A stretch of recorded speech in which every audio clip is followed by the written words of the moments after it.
My parents refused to spend $120,000 to save my daughter's life, but blew $300,000 on my brother's lavish wedding. My in-laws sold their home to help her. 5 years later, I got revenge that left my parents penniless and begging for my forgiveness. Hey Reddit, I still remember the sterile smell of the hospital room, the quiet beeping of machines, and the way my wife clutched my hand like she was trying to anchor herself to reality. Our 3-year-old daughter, Lily, lay between us, hooked up to tubes that shouldn't have to be attached to someone so small and innocent. She had been diagnosed with a rare autoimmune disorder that required an experimental treatment not covered by insurance. The cost, $120,000. It might as well have been $1 million. I'm a high school teacher. My wife is a nurse. We had some savings, sure, but nothing close to that. We drained everything we had within a week of Lily's diagnosis. We even started a fundraiser, begged, borrowed, sold our car, but we still came up short. And that's when I made the most difficult phone call of my life. My parents are well off, retired early, invested wisely, paid off their mortgage years ago. I was never close to them, but we were civil. I knew asking them for money would bruise their pride, but I also knew they had it. I thought that when it came to their granddaughter's life, they would step up. I was wrong. We can't just throw our retirement away, my mother said, her voice cold, distant. What if it doesn't work? What if she doesn't make it anyway? That's not an investment, it's a gamble. I couldn't speak. My father chimed in next as if twisting the knife. You've made your choices in life, son. You chose your career, your lifestyle. It's not our responsibility to bail you out. I begged them on my knees. I told them I'd pay every penny back with interest. I told them Lily would die without the treatment. My mother sighed like I was inconveniencing her. I'm sorry, but no. We have other financial priorities right now. Those priorities became clear 2 months later when my younger brother Derek announced his wedding. A luxury destination event in Greece. Private island, 5-star accommodations, custom-made tuxedos, a designer dress for his bride, fireworks, a live band flown in from Italy. Price tag, $300,000 paid in full by my parents. My daughter could have lived because of them. Instead, they chose flower arrangements and a champagne fountain. I couldn't stomach it. I cut contact with them immediately. No screaming matches, no emotional outbursts. Just silence. The kind of silence that hurts more than words ever could. I didn't tell them Lily survived because she did, thanks to my wife's parents. When we told them what was going on, they didn't hesitate. They were nearing retirement, living in a modest home they'd owned for decades. Within 3 days of hearing the news, they had put their house up for sale. I tried to stop them. I said we couldn't ask for something so big, but my father-in-law looked me in the eye and said, "That little girl calls me Grandpa. That's all the reason I need." They moved into a cramped apartment and handed us the check with trembling hands and tears in their eyes.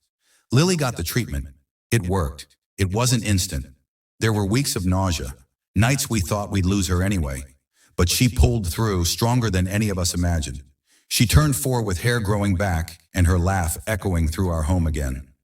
We promised ourselves we would rebuild. For her, for my in-laws who gave everything, and for us. But in the deepest part of my heart, a storm was building. Not out of hate, but out of justice. Because my parents had abandoned us when it mattered most. And I knew one day they would come to regret it. And when that day came, I would be ready. 5 years is enough time for a lot to change. Wounds to scar over, hearts to harden, lives to take entirely new shapes. But some things don't fade. Some betrayals only sharpen with time. My wife and I rebuilt slowly.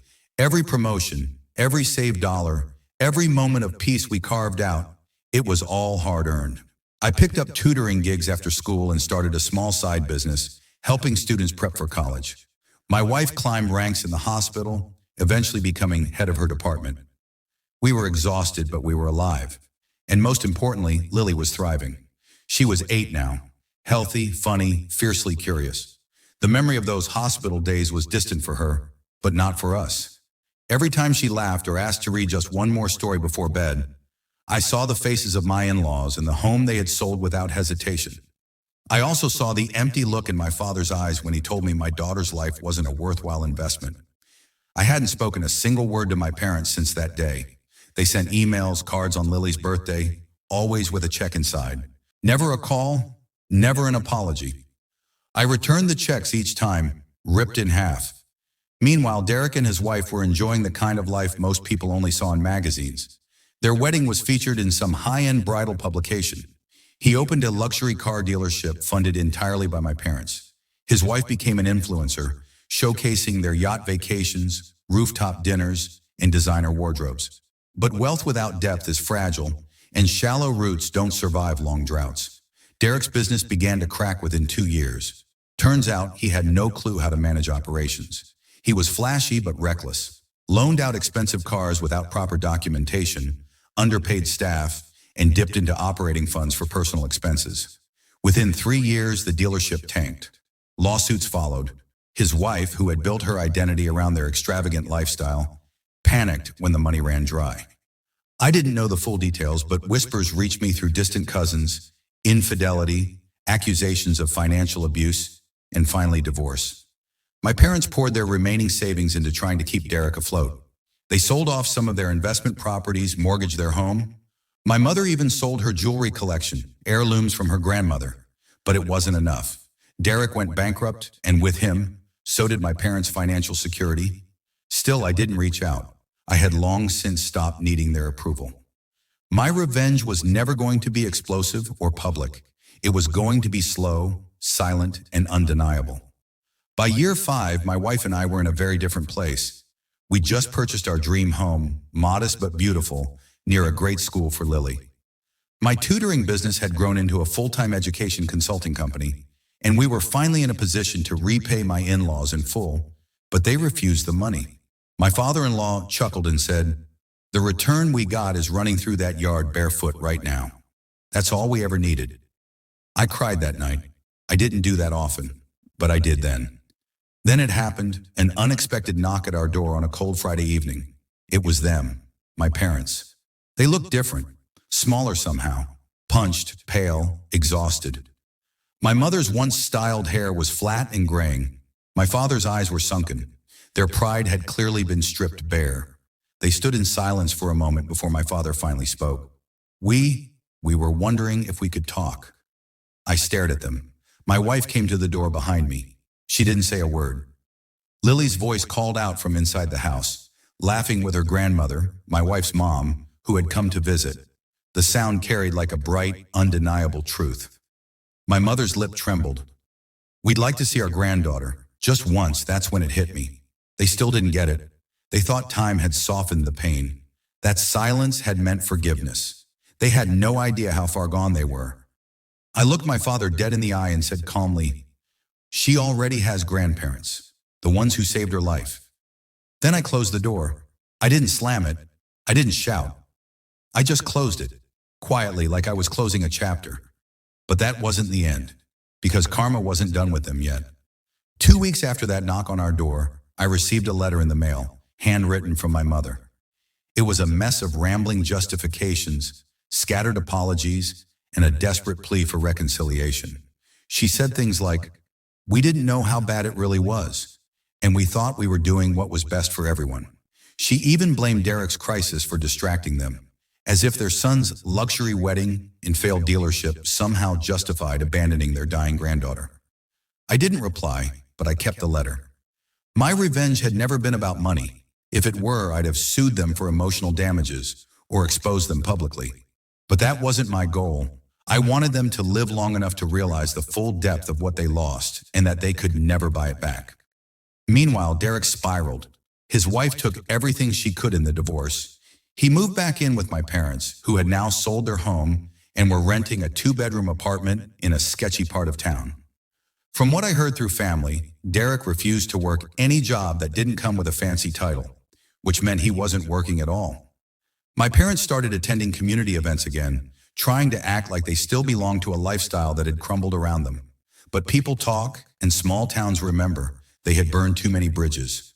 Once the golden couple of the neighborhood, now they were known as the parents who financed a wedding, but let their granddaughter nearly die. Every time they tried to reach out, email, letter, voicemail, I saved it all. Not out of sentiment, but out of quiet satisfaction. I continued focusing on my family.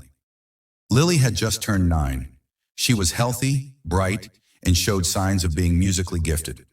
We enrolled her in piano lessons, bought her a keyboard, and every night the house filled with melodies that healed old wounds. One afternoon at Lily's school recital, we were all seated together, me, my wife, and her parents. We cheered as Lily took the stage in her little white dress, confidence in her every step. As she played the first notes, I noticed two familiar silhouettes at the back of the auditorium. My parents. They stood there awkwardly, eyes scanning for us. My mother locked eyes with me. Her face lit up for a second until she saw the empty seat beside me, the one they could have filled had they made different choices years ago. They stayed for the performance. I let them. But when Lily came running off the stage afterward, glowing with pride, I wrapped her in my arms and whispered, "You were amazing." She looked up and said, "Did Grandma and Grandpa see me?" I paused. Then I smiled and pointed to my wife's parents. Yes, they never miss a moment. That night I sent one final message to my parents. Short, cold, final. You made your choice. Now live with it. From that day on, I blocked their numbers, returned any mail unopened, made it known to extended family that any attempt to reunite us would be cut off just as quickly.